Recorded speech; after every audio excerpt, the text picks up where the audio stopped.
What is good, y'all? It's your G Game, man. It's your boy SmooveGotGame back with another Detroit Tigers rebuild video, baby. And today we're gonna go get deeper into the season, man. Make sure you guys keep showing the love and support. Now, y'all voted to keep this series going. I've seen the views kind of dropping off where we're at mid-season. Don't worry, Madden is on the way, but keep showing that love and support if y'all want to see a season past this one. Because right now it might not be looking likely, especially with how dominant we playing right now. It's looking like we could possibly go back to back. So we're gonna go get deeper into the season, see if we can maybe even clinch the division today, or at least get closer to knocking that out of discussion. As if you look at the standings here, I mean, we're up 11 games over the Guardians. They've only got 50 wins. We've got 60. Everybody else in the division is under 50. So we're quickly running away with this division. It's looking more and more like a seeding race. You see the Rays are 59, Stros are 57. So we're kind of defending them off too, as well as looking for the number one overall seed over the Padres. As we look at the wild card stands too as well, it looks like those are pretty close though. It looks like a lot of teams are still in contention. I mean, from the Twins down is out of it. But I mean, you got the Mariners, the White Sox, the Orioles. A lot of teams are still in that race and looking good for possibly taking over that wild card spot. Now, in today's episode, we got a lot of teams and a lot of series that don't particularly matter. The Nationals and Twins, teams under 500. But we do have a little 7 games out of our next 10 where we play the Cleveland Guardians. So we're going to focus in on that series today and see if we need to do both of them or just play one of them to kind of really knock us out of the, or knock them out of the playoff even talks. Like right now I feel like they really are, but mathematically we got to knock them out of discussion. So we'll be getting our way quickly here, simulating and critical situations through these first 3 series. As you can see here against the Cardinals, we take care of business 10-6. 2 home runs for Gleyber Torres, 7 RBIs, so he's looking very strong out of that 4th spot right behind Vladimir Guerrero. Also gonna be taking care of signing our draft picks today, as we do have to get all these guys under contract by August 1st, or else we're going to lose them. So first off, obviously starting with the number 1 overall pick for us this year, or not number 1 overall, but our first pick this year, Martin. Going to getting him under contract. Jose Barrera, trying to get him under contract. Hector Beccaria, trying to get him under contract too as well. We actually end up signing him, getting his deal done, which is great. And then we jump right back into more simulation before hopping right back into signing these players. I saw that 4-game winning streak that we just went on. We got Bucky Bledsoe that we still need to sign here. The relief pitcher that we took with our 2nd pick. Got him under contract. Looking like he could be a potentially good player for us. Going back to Jose Ibarra here, upping the money a little bit. Going up near 800K instead of 700, trying to slack him. He goes in and decides to sign. And then we come right back into more simulations as looks like we swept the Nationals, swept the Twins, and now we're on a 7-game win streak if you count that last one with the Cardinals. Man, this team, I mean, it just continues with this team. They just continue to win. I mean, looks like we don't lose games on Thursdays, Fridays, Saturdays, Wednesdays, Mondays, some days. Like, we don't ever lose. As we won this one right here, I mean, 11-0. This is mostly the middle of the order kind of showing out. Torres again, a 3-for-5 day. 2 hits for Green and Vaughn. Vaughn hits another home run, 3 more RBIs today. Guerrero actually steals a base, and we get a complete game shutout from it looked like 3-scoop ball there. And then we come out the next day, win 1-0. Only 3 hits as a squad. Guerrero once again getting another RBI, actually an RBI triple. So back-to-back games, he's showing off his speed. And Morris Jones get caught stealing. It wasn't 3-scoop ball, complete game shutout. That was my fault. He came in this game though, 8 innings, 8 strikeouts, no earned. Didn't let him finish it off. They let Matt Manning come in and I guess close it out. But now we're up at 68 wins, 34 losses. Getting closer and closer to the 70 mark, furthering ourselves from the Astros and Rays and our division. And even coming up close on the Padres. And now we're only 1.5 games behind them for the best record in the league. We'll see who hits 70 or 80 wins the fastest. But at least for right now, we're going to focus on this 4-game series as we have some award races to check in on. Jesus Luzardo is now 2nd in the CY Young voting, 11-1, 3.16 ERA. So we'll focus in on his game as the full game centric. But we're going to get some player locks to get through this series and see if we can really get Cleveland up out of here, show them how inferior they are. They're only 3 games away from being at 500. So to start out this first game, I wanted to focus in on a player that has been killing it this year, actually playing, I would say, above expectations. I'd be lying. He's playing at the expectations I thought he would be at when we signed him originally, just above expectations for what he put in since he's been on the squad, and that's Gleyber Torres. My man is hitting near 280 this season. He's getting close to, if not already at the 20 home run mark, finally showing off some power. His glove has been great in the field. And he's honestly been very key to us keeping this lineup together. I mean, I thought Andrew Vaughn was going to be the 4 and Torres would be knocked down some more, but he's actually held in his spot at the 4 at the cleanup role. Got in a considerable amount of RBIs. He's at 57 for the season, 17 home runs. And here he's going to come up for his first at-bat of the season. Hasn't been an all-star since 2019. That's long before we got him on the squad. So, I mean, I think he was kind of snubbed this year, but a lot of his stuff has kicked in still here as the season's gone on. So I think he's a very important player. I think he could have easily been on the All-Star roster and maybe even the home run derby, as he gives me a 2-run shot out to left field over that high arcing wall. You know you ain't climbing to bring that one back, as Rollinson gives up a bomb to Torres for his 18th of the season. 2 quick RBIs puts us up already 2-0 over Cleveland. And would you believe this was the team that gave us one of our hardest series? I mean, we did go to 5 in ALCS, but this team took us to 7 in the American League Divisions or American League Championship Series, right before our series sweep.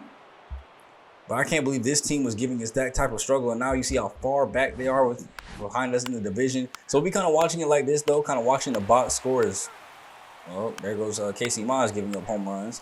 But watching from the box score, trying to really dive into these games, slowing the pace of the games down. That's why this video is so long, because we really are slowing these games down here, trying to get a whole bunch of highlights and really see if we can pull out a series against these guys. Let me know for future MLBs if you want this type of style to go. If we focus on a series and we make it the main point, do you want to see the box score like this and not just jump from highlight to highlight and make them quick? We can come in here and watch from the, I call this game cast, because I think it's what it used to be called back in the day. Watch from the game cast screen, get to see how well they're hitting, how well we're pitching, the pitching moves that are going in and out, how well our other guys are getting on base and off bases. This is a long drive going to the same place the home run got out of, and the leap is not going to be made in time. Guerrero's going to go ahead and move up. He was trying to stay in case he needed to get on a sac fly, going to the plate, out by a mile. As Guerrero might have thought he had a little too much speed. That stolen base earlier in that triple got to his head, as he thought he was going to be able to pull that one off. He's caught at the plate lacking. And thankfully, back walks, puts us in the third base. But Fernando Gonzalez kills the rally. Thankfully, we'll be able to increase the lead to 4-2 and take our lead right back that inning too as well. As it looks like we finally get some defense here too as well. That's the one thing about player locking and showing the full footage. We're going to see some defensive opportunities here. See them flash the glove a little bit, as Casey Mize is still in the game. 69 pitches through 4 innings of work. We have runners at second and third, so we're going to have to concede a run here to get an out. But we will have a 4-3 lead still, as hopefully they can get one more without letting that run come in. Great strikeout, flyout combo. I love it. And it also shows us, how good Casey Mize is pitching on their end, as they look like they go to their bench here, bringing in Connor Pilkington. I still don't even know if I'm saying that name right. Guardians fans, y'all got to get in them comments. Let me know if I'm butchering y'all man's name. But right now, he butchering this strike zone with a 2-1 count coming in. Foul off with the slider upstairs. Torres being patient. Does he draw a walk here? Inside on the 4-seamer. He had to swing at it. That was definitely going to be a strike. So great pitch for Connor. Putting it where it needed to be to get him to swing, and putting it in a location where he couldn't do anything with it if he did even make contact. Now for us, as we finally go to our bullpen as well, as Garrett Clevenger is in the ball game here. Cedric Mullins at the plate. And we're still up 4-3 here as we're coming closer to the end of this ball game. This should be the final out of the inning, going to the last 6 outs for both sides. And this game is a lot closer than I thought it would be. Torres not hitting the ball as well as I thought he would today too as well. But back-to-back singles. They get out of the inning quickly. Ground ball out, and then Jose Ramirez is going to come up. And, of course, we're going to go back to defense. We got Pete Fairbanks in the game now. So switching things up, only getting 1 inning of pop, it looks like, as this is on the ground. Easy routine play for Torres. I love how I'm playing with second base, too. I mean, his arm's just too weak to move him anywhere else. Sometimes we're moving the short. If I really want to mix the lineup, move it around, give guys off days. But honestly, at this point, it's better for Jace Jung to go ahead and move over there for defensive purposes, not even his bat. But we will go here to the top of the 9th. 2 outs. Just trying to see if we get an insurance run. Of course, it's just a little weak grounder. And we'll have to go to the bottom of the 9th here and see if we can pull off a victory with Jordan Romano coming in. Back-to-back flyouts leading to a ground out, and we take game 1 here in Cleveland. So we are on the road for this series too as well. Not trying to do this one at home. But we at least take game number 1 here. Very, very close. 4-3 victory. Casey Mize, 6 1/3, gets the dub. Torres is his 19th double. Jones 6 triple. 18th home run. He's up to 59 ribbies as Vladimir Guerrero hits 81. And then Casey Mize 6 Ks, 7 hits, 3 earned. Bullpen shut the door completely behind him. And just like that, it's 1-0 in the series already. My mission is try to get them at 500, which they can be under it if we actually do right. But this next game, we got Jesus Luzardo coming up. Mr. C.Y. Young could have two guys in our rotation win it in the last 3 years. 11-1 record, 3.16 ERA, 8.72 strikeout per nine. And today he's going up against Freddie Peralta, who's equally as good. I mean, not as many starts, only 13, but 2.04 ERA, 107 WHIP, 86 Ks in 84 innings. He's looked equally as strong and could pose a very tough challenge here for our offense. So we're hopping into our full game of the day as Morris Jones gets set to, as he does so well with the 291 average, lead off the day. Pop this one high. It's going to be an easy routine play up there in shallow center field. As it looks like we got a midday game here, so sunshine is out and shining. Hopefully got a little bit of heat going. I mean, we in the summertime, so it should be heat outside, nice and warm. And when it's nice and warm, that means that ball is going to start flying a little bit extra hard. As the Squadda hits double number 29, leading to the AL RBI leader, Vladimir Guerrero, with 81 of them things. I didn't even know he was leading the league. So a chance here to extend that lead even further if he can get this one into the outfield somehow. 1-0. Slider into play. It will get down in front of the right fielder. Throw will come in kind of strong and on the money. Thankfully, we left the runner alone at third base, and he's able to just stay over there and give us runners at the corners here for Gleyber Torres. And you can see the team leaders in home runs now. Guerrero's at 21. He's got 18. Andrews at 16. Akil's at 11. So we got a lot of guys here with double digits. And Squadda always surprises me when he gets to double-digit home runs. I don't be expecting him to have that much power. And there's still plenty of season left, so he can get close to 20 if he ain't careful. Swinging through the four-seamer that time, Torres will have to go down. Watch from the bench as Riley Green comes up and tries to clean up his mess. And when the cleanup hitter don't do it, the five hitter got to do it. RBI base hit up the middle, gives us an early 1-0 lead, and we scored first. And if y'all remember, that used to be the playoff thing, though, against this team. The team that scored first won the game, and we just have to score first 4 times out of the 7. As that is a long drive, taken way back. Curveball at the chest gets rocketed up out of here. It's a long home run. 3-run shot by Andrew Vaughn, 17th of the season. And my man just rocketed it out at only 370 feet, but that thing was well above the wall. Their own version of the Green Monster, not quite as high, but that thing was just as gone. As just that quick, it is 4-0 for the Tigers. And can we keep the rally going as this ball is going out to left field? But it will be gloved in just before we hit that dirt. And finally, Jesus Luzardo gets to come in relaxed. Already putting up great C.Y. Young numbers.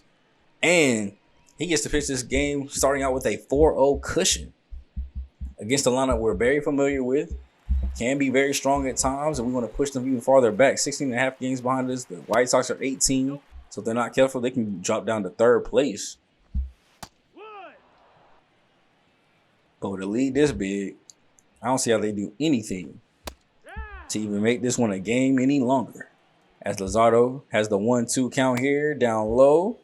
Kind of long first at bat. As you see, we're almost 9 pitches in here as he finally gets the strikeout on pitch number 9.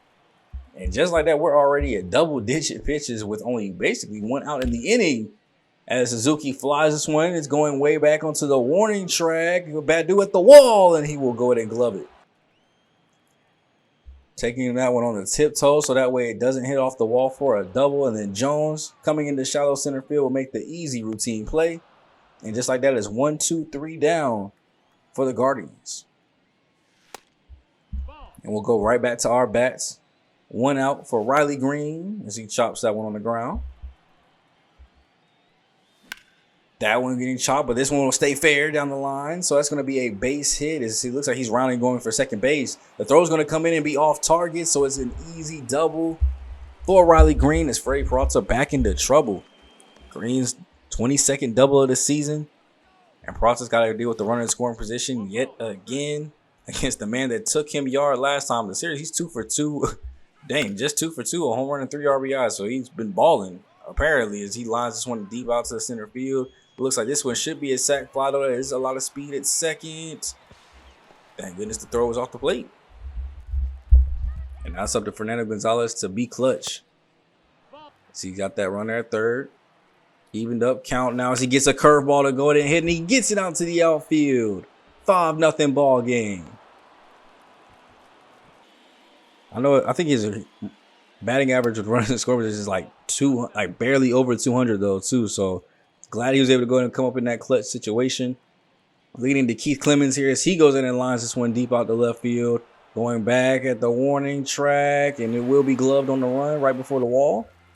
And we're going to stay with our bats here, man. We're on fire today. We are 5-0, and that's going to be a perfectly timed up four-seamer going out to left field. It'll be over the outstretched leap of the left fielder, and Harry Ford will be in with a stand-up double. 18th on the year. And my man gets us on and popping as they're going to go ahead and go to the bullpen already. Bringing Connor back in 2 days back to back. My boy isn't tired. 5.27 ERA. Not really high average, I guess you could say, for either side. But, I mean, the fact that he was just in yesterday for multiple innings, if I'm not mistaken. So, I would assume he would have been tired. But we'll see what we can do against him. I mean, he has his work cut out for him here. He gets an easy strikeout to start things off. Now 2 outs of any kind can really get them out of this without scoring another run. But not a base hit into the outfield, it can. That's going to get down in front of the center fielder. The throw is going to come into the plate, and he's in there jogging. That throw was up the line, but we will go up now 6-0. And that'll lead over to Vladimir Guerrero, as that's going to be down the third base line. Base hit. Akil Baddoo's going into third base. Throw looks like it's on time. The slide is around the tag. I thought the tag might have got him, but he slides around it somehow and avoids it. And with 1 out, Connor's going to be looking for the double play here. Guerrero doesn't have much speed. Torres is only like 64, so not really blazing down the line. But he has great vision as he watches for another walk. And then Riley Green comes right after him, and he lines this one into the outfield. No movement here, so it looks like it might be just a little bit close. And I'll be transparent with y'all. I was not paying attention. We could definitely could have scored at least one there, but I was not paying attention. So we're going to see if it comes back to bite me. Here's Andrew Vaughn. Gets it right back, throwing blood. Base hit up the middle. 1 run's going to come around. The second run is going. Guerrero's going over to third base as he's in there. Actually, no, that was Torres. Oh, Torres has lower speed than I thought. Who had 65 speed then? Maybe that was Riley Green that had the 65 speed. He only has 49. No, 39. Who had 65? Maybe it was Riley Green, actually, because that wasn't Riley Green that just hit that base hit up the middle, but that is Fernando Gonzalez that hit this triple into the outfield as both runners are going to come around. It is 10-0. It was 5-0, I believe, when Connor came in, and he just doubled the score. They had to get him up out of there as they're going to bring in Genesis Cabrera, looking a little bit better in how he can conduct things. So they're looking to have him hold this down. And honestly, y'all let me know down below, how defeating is this if you actually play baseball in real life? Maybe or how you guys would feel in this situation in general, since I'm assuming y'all baseball fans. It's the 4th inning, you're down 10-0. What are you feeling like? And like, not just against any other pitcher, but like this pitcher's like also in the talks for winning the CY Young this year. He's already been dominating for you for the first 3 innings. Like the first time around a batting trip. Like, what do you do? Like, how do you feel? You've already had to go to your second reliever of the ball game. I guess the only saving grace here is that Jesus Luzardo's pitch count is kind of high right now. Through 5 innings of work, he's at 80 pitches as that 80th one gets fouled away by Christian Walker. And he's working a long at bat here. And I feel like this is what you got to do. Work long at bats, wait for him to get tired, and get as many runs off him as possible before it goes to a fresh arm in the bullpen. As he swings and misses through the circle change, but does his job as he gets us all the way up to 84 pitches after that at bat. We saw 5 go through on the course of that one. And then Riley Green here gets this one on the ground as we're going to go ahead and throw it in. It's a base hit. And how long will Luzardo go here? Closing in on 100 pitches on the day. We'll have to see what kind of leash the coach gives him here today. Our manager, our Skip. How long are we going to give him here to see if he can get it, as that's going to be a strikeout upstairs. He knows I love letting my pitchers go and get their complete game shutouts, because I think as a team, I think we have 2 complete games out of all of our pitchers. And I don't remember how many shutouts, but only 2 complete games. Yeah, we need pitchers that have at least a little bit better stamina so we can go out and complete some of these games, or at least start getting some more clutch finishes here near the end and have quicker at-bats. And that's at least what we're trying to do here is we're already at 100 pitches. Only 6 1/3 through the game, but we do get a 3-pitch fly out here. Is right to Badu for the easy play. And then Cedric Mullins here with an 0-2 count himself. Chops this one on the ground for a base hit that'll get through the outfield. Jones is going to have to come in and play it off the roll. They're going to stick with him. Luzardo's still going to be in. Suzuki. He's 0 for 3 on the day, so why not pitch confidently to somebody that has yet to get a hit off of you as he flies that one into the seats. Chops this one on the ground to Vaughn. Throws it over to second base for the easy play there. Don't want to make an error of any kind. As we're going to the 8th inning now, he's still looking good. This is a grounder over to Clemens. Clemens is going to pick it up. The throw looks kind of slow as Ramirez beats it out. Not able to come up and make a play on that one. Probably played it a little too passively, and that's why they were able to get the base hit. But at least we go back and get another out there. And now a double play can simply just end this inning if we can get one. Pitch 124 is in the season. 125 right behind it is on the ground of Vaughn. He's going to pick it up and throw on the run. That's going to go into the outfield. Green's going to have to back it up. He's going to fire it back over to third base. And just like that, Ramirez ends up over at third. It'll be runners at the corners with one out here to Garrett Mitchell. And we've left a lot of people on base, but they've left even more. 8 people have been left on base here for the Guardians, which could have helped out. I mean, we had 6 more too as well, so it could be 16-8 right now if all them runs had come across. 1-2. Third base ump is going to say no go around that one. 2-2. And this is over to Torres. This is the double play ball that we need. Clemens off the play. 99 speed is too much to beat. If that was anybody else, I think that's the double play we need to get out unscathed. He's probably going for the complete game shutout in the 9th. But because we were unable to do it, we're going to bring in Andres Munoz.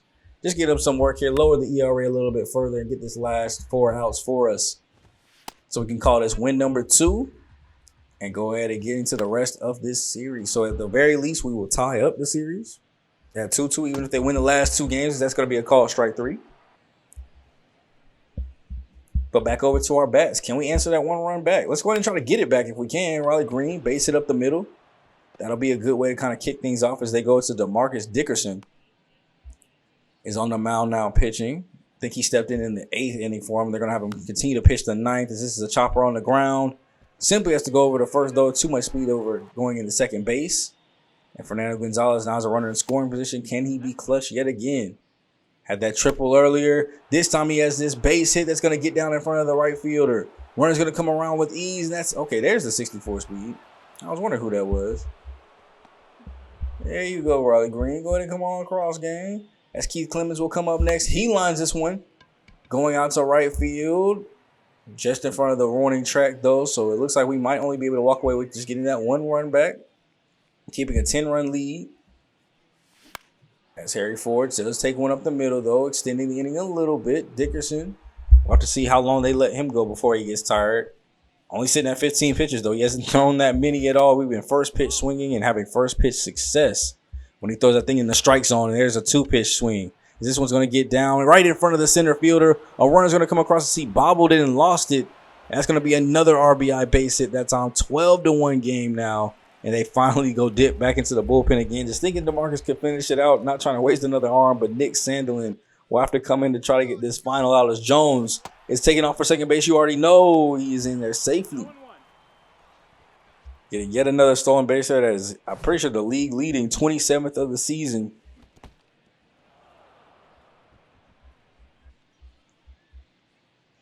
That's Sandelin looking to try to get this final out still. Gets the swing and miss from Badu. He's got a 1-2 count now. 2 in scoring position, so a base hit can break this one even further open. That's on the ground to shortstop. Can he make the play? Throwing over, and he's got him.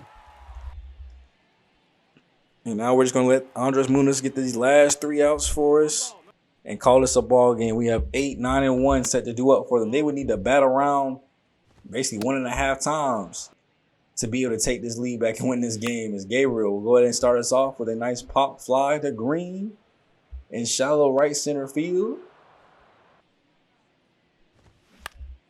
Followed by a chopper from Jose Trevino. Devon, who will throw this one over this time, not getting an error. And then Cedric Mullins as their last ray of hope will watch one and take the other one onto the seats. That ball is gone. A line drive rope just when you thought this team didn't have hope. I mean, they still don't, but it does look nice on the stats. I'm sure some of the fans, whoever is left that's a Cleveland fan, is at least cheering a little bit that they got to watch a home run. I don't even know if I would celebrate that home run, honestly. Down 12-2 now after that solo shot. Vaughn makes the easy play over to first base. And we'll walk out of here with a 10-point victory against Cleveland. As, yeah, this was a complete and utter annihilation. Let me know down below, how do you guys feel after losing something like this in baseball? I feel like this is the equivalent to losing, like, what did the Dolphins just won that game? What was it, 70 to something?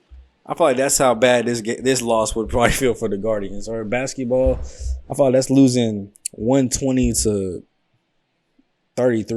Or that's the 23-game losing streak from the Detroit Pistons. That's what this game feel like. It feel like the 23-game losing streak that y'all got to watch over there. At least y'all got a baseball team y'all can come enjoy for a little bit. And that football team is looking pretty impressive. As we had 16 hits today as a team, a couple of threes, a couple multi-hit games from Akil, Vladimir. Green had 3. Vaughn. Fernando had 3. 4. An offer from Keith somehow. Everybody else was getting hits. And Vaughn hit his 17th home run. 5 ribbies today. Kicks him up into 61, which I think is second place on the team right now. 2 more errors, though, puts him at 17. So he's got the same amount of home runs as errors. We got to fix that. As Luzardo, 7 2/3, 10 strikeouts. Gets the ERA below 3 at 2.99.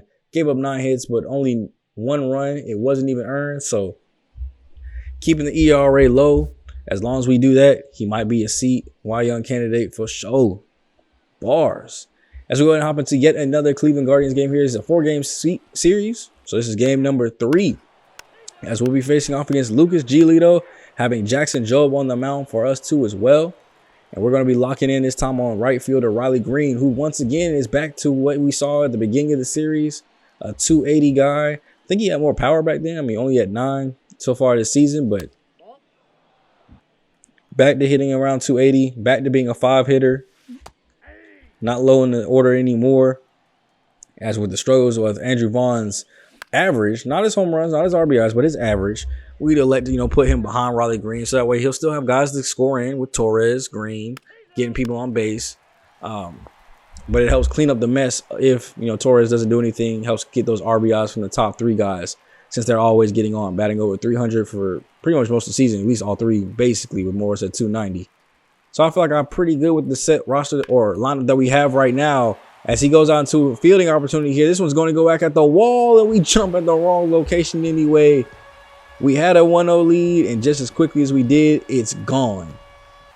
Jackson Jobe gives it up with a solo home run, and we're going to, this time around, skip it, because the last time we did a fielding opportunity, it was a solo home run. And thankfully, Keith Clemens answers it right back to give us our lead back. And this time, I accidentally slipped over the thing, pushing the buttons too fast. Riley Green had a base hit this time around. Didn't score him around, though, so still 2-1 ball game here as Christian Walker will step in, dropping him to the 8. I guess maybe he's up at the, what was he, at the 4 spot yesterday, I guess, against lefties, and then against righties, they have him batting 8th here. As this time around, he's going to pop this one out to Green. And, Green's got one of the strongest arms that I've ever had in an outfield. They're going to let not to run on him as he go ahead and throw that to the cutoff man. Keeping the runner at second and keeping the lead 2-1 here. So we get yet another error. I don't know who it was on this time around. As Nick Madrigal is coming up, runner at first base. I think we'll see at the end, obviously, when we go look at the box score. I think the error actually was on the pitcher, if I remember correctly from the gameplay. This was a deep ball off the foul post. 2-run home run for the Guardians. I thought for a second it was going to curve foul. Of course they wouldn't bring me in for something like that. That is a long home run, as we can see. Oh, I guess it cut out. We're going to see how far up the foul pole it hit. As that thing gives the Guardians now a lead 3-2, and we bring in Matt Manning to try to calm this down, and of course he doesn't. Giving up an extra run as we go up against TJ Atone here in the top of the 7th. Down 4-2, needing to get something started here as we are down to our last 9 outs. And Green looks like he's being patient. Gets a great pitch to hit there. That's the slurve by the chest. But if we're pulling it, he hit it to center field. That'll be caught and gloved in for the out. As now we'll have to hope that our teammates do something better. Both of them behind us fly out. We're going to skip our next fielding opportunity. I hate when you skip it and this says strikeout. It's like, so then what did you need me for? Why were you about to bring me out there to watch a strikeout happen when I'm in the outfield? I'm not the catcher. Now, it does lead us here, though, to the bottom or top of the ninth where I wanted to try to come in. We're going to change this over to full game mode, get off player lock, and see if we can get a walk-off win here. I wanted to try to sweep the series if possible. You see the Guardians are 17.5 back. 19 is the White Sox. And we'll have a Akil Baddoo leading us off here as he swings and misses against Johan Duran. Nope, that's the ball. Getting the strikeout to start off our potential walk-off opportunity here is Vladimir Guerrero looking to turn that around quickly. Gets one upstairs. That's a slider by the chest going deep out to left. That is gone. It looked like it hit the little walkway runway to leave the park legitimately. As that is a solo home run number 22 on the year. As it's now 4-3 Detroit. Getting closer and closer to taking over this ball game.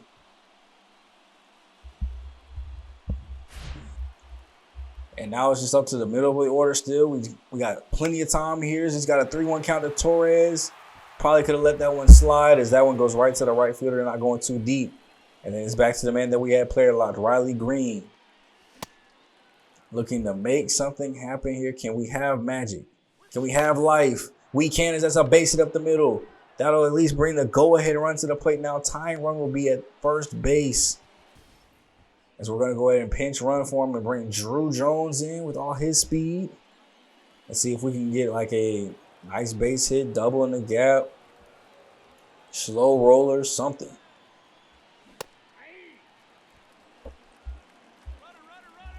Oh, 1 here as we try to steal off for second base. Of course, trying to do a hit and run, trying to get it right behind him. We're going to try to do it again here. Still not able to make anything happen. Of course, we're trying to let him steal like Morris Jones did, but got caught sleep on the last pitch of the game. That 4-seamer gets called strike 3, and the Guardians mess up the sweep. And they have hope now to come back tomorrow to try to go for a series tie.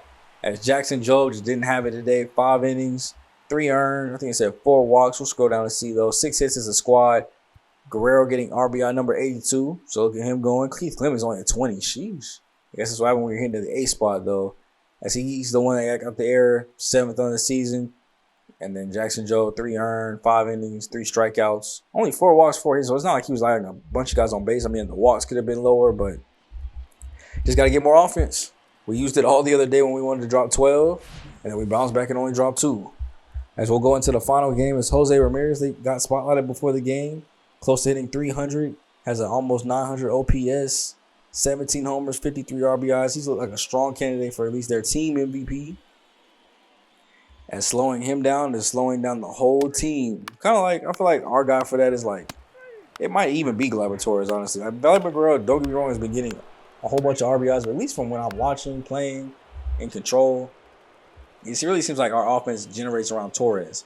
Him extending rallies, him getting and cleaning up messes when Vladimir Guerrero can't. I guess Vladimir Guerrero would be like the Naruto, and Gleyber Torres would be like the Sasuke. Both are needed. Both are MVPs. One's like a, yeah, we know he's MVP though, and Vladimir Guerrero / Naruto. The other's like, all right, we should probably vote this dude MVP though, because we know he's supposed to be MVP. And that's the Sasuke / Gleyber Torres role. As we jump into this final game, still on player lock against Brandon Woodruff this time around, we're going to go with Harry Ford. Somebody that has, in his contract year, I wanted to go ahead and spotlight him because he has a deal that could be possibly coming at the new year. And we're going to see if he earns it. The surprising thing that I do forget is how young Harry Ford is. He's only 24 years old. So we could get a major deal. He's still up for arbitration technically. Like I could sign him to like a 1-year deal or let him go to free agency and just do arbitration. But I might try to sign him to a full long-term deal to see if this thing goes anywhere. See if he's possibly able to keep everything going and keep this team good for years to come as a strong point, focal point of the catcher spot. As his team looks to get younger and good still. So that way this dynasty can keep on rocking and keep bringing in those good free agents that's going to help us get over the top. As swinging and missing, though, ain't going to do it. Now, thankfully, we have a 4-0 lead because the offense is elite right behind him. And Tariq Skubal is pitching fantastically on the other end. So far, only giving up 2 hits to their side. As that's back-to-back errors by somebody and then a single. Not able to get up any more runs. We are now up 5-0 here in the top of the 7th. Ford still not producing much towards that, but that's the thankful part. You know, we don't need everybody to have big games or even really get hits every single time to get wins and score a lot. We can still have 5 runs here and get our first hit from some of the bottom people in the lineup in the 7th innings. This is going to be a steal attempt by Harry Ford. Maybe if I didn't steal, that probably would have been a base hit up the middle, but because I did, I drove him right to the ball. And that's going to be the final out of that inning. And I think of the ball game that we'll see here is Tariq Squadda trying to finish everything up. We'll see if he gets his complete game shutout going for the 5-0 here. Bottom of the 9th. Gives up a solo home run finally. So they go ahead and bring in Munoz. And it looks like he just goes in and cleans up that 9th inning for us as we win this ball game 5-1. Not going to bring in the closer or nothing. But we do win the series 3-1. As I think, I don't know, mathematically they might still be in it. In terms of actuality, I don't think we lose this division lead. I don't think we lose this division. I think it's only a matter of time before we have that, was it an X or a Z? I don't know. Different sports got different letters. Before we got that XZ clinch division letter right by our name. So 8 hits as a squad. Vaughn with 2 of them, 3 RBIs, getting him up to 64 now. His 18th home run of the season. The 2 errors ended up coming from Vladimir Guerrero. So he's only at 5 now for the season. And Screwball, 7 2/3, 9 Ks, 2 walks. As he did a fantastic job locking that down. And speaking of locks, we got Brent Lockwood here. It's time to go ahead and start looking at some of these draft picks again. Trying to sign them, decide if we want to keep them. Only thing he's going to be good at, it looks like, is speed. But sure, you know, why not just have more depth? We're always talking about having depth and guys to fill up our minor league spots. So maybe he could develop better than his stats are showing and his potential. Now, of course, when I'm trying to be nice and offer you a contract and you reject it, I'm going to be a little bit ruder about putting you back out there. But we do have a series here against the Angels. I want to try to get to the end of this period here. Try to get into August. So we'll go ahead and simulate through this series here as we win game 1, 3-1, lose game 2, 5-1, and have a save situation here with Jordan Romano coming up. We are now 9th in the league in runs, which is a long way coming from where we used to be at. As we go ahead and try to take care of the Angels. From the West, got Michael Hellman, 0 for 3 on the day. Tying run is at second base, so this is very clutch that we go ahead and try to get this and walk out of here with a victory. Swinging and missing through the slider. Going through that one. And one thing I didn't know is kind of looking down below really quick is a lot of the trade rumors, if you look at them, obviously besides this one with the Rays are involved in a lot of different trades, or a lot of interest from other teams are wanting to acquire people from the Rays. The Rays are trying to give up a lot of people. And it's honestly kind of crazy. I didn't know they was over there like rebuilding while going towards a playoff push. But I mean, to each his own. When I'm winning like this, the last thing I want to do is trade. Now, if we were losing or like in second place and I feel like we were missing something, sure, I'll make a trade. Like, I'll make a trade to get Andrew Vaughn somewhere else. We get a chopper on the ground. It's Jung. We'll go ahead and pick it up for the last out of the ball game there. No tie, no extra inning heroics, just doves. As we walk out of here with a series victory against the Angels 2-3, and we win this ball game 5-4. But like I was saying, I really wouldn't make any trades unless we were in like second place or in the wild card hunt, and maybe replace Andrew Vaughn to get somebody that doesn't commit as many errors, or make a move to bring Spencer Torkelson back in, and or maybe move Gonzalez to play third and let Vaughn be DH. But honestly, right now, you see 13 hits as a squad, 4 of them from Vaughn. Guerrero's his 23rd home run, 84 RBIs. That man's bat is too important to take out the lineup, as he does get 2 more errors today. We'll get up to 20 fielding errors. But the team is performing good. I do not want to mess up chemistry and momentum right now. The bullpen shutting the doors when we need them to, as the only run was unearned. And Romano gets his 39th save. Luzardo, 13-1 on the year now. Got the ERA back above 3, but only barely. And it leads us back into our signings. We still got a lot of draft picks to go ahead and sign, and only 1 more chance to do it after this one. So Lockwood, we got him completely scouted out. Looks like everything's basically going to be well below average on the hitting side. The only thing he's going to have is speed, but we'll go ahead and bring him in for depth. We'll up the money just a little bit to $346K. Welcome to the squad. And then we go over to second baseman, Edgar Rios. Only thing he's going to have is some vision, it looks like, but be a defensive-minded second baseman, which we could possibly need. You know, defense has been lacking, and that potential looks like it could be very high.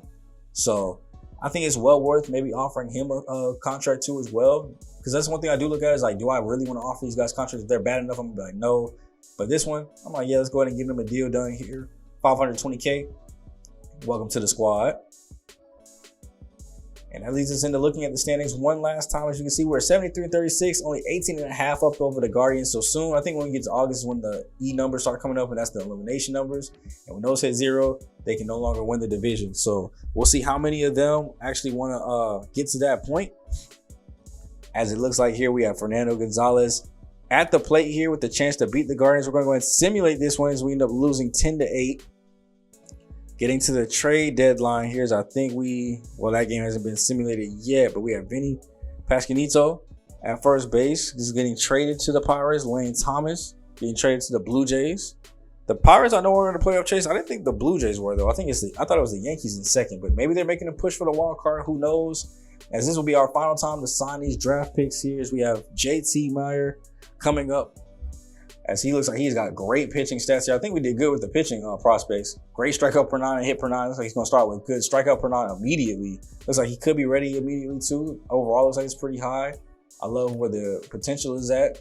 We just got to see if we can go ahead and get him to sign. He's the last person that we need. Interest is there. We go up on the money and we don't get him. Wow.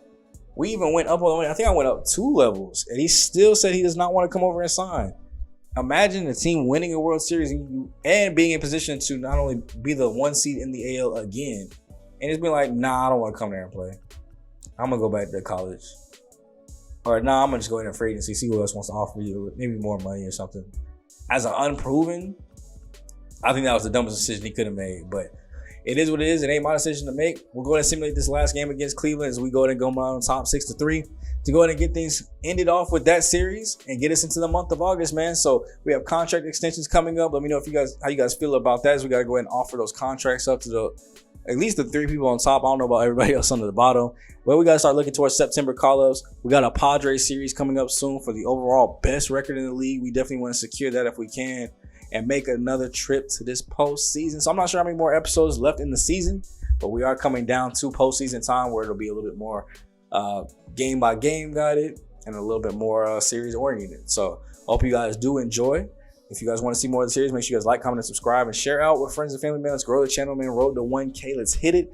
It's been your boy SGG, aka GM Smooth, aka the King of Games. And I'll catch you guys in the next Detroit Tigers rebuild video, baby. I am out for the day. Later.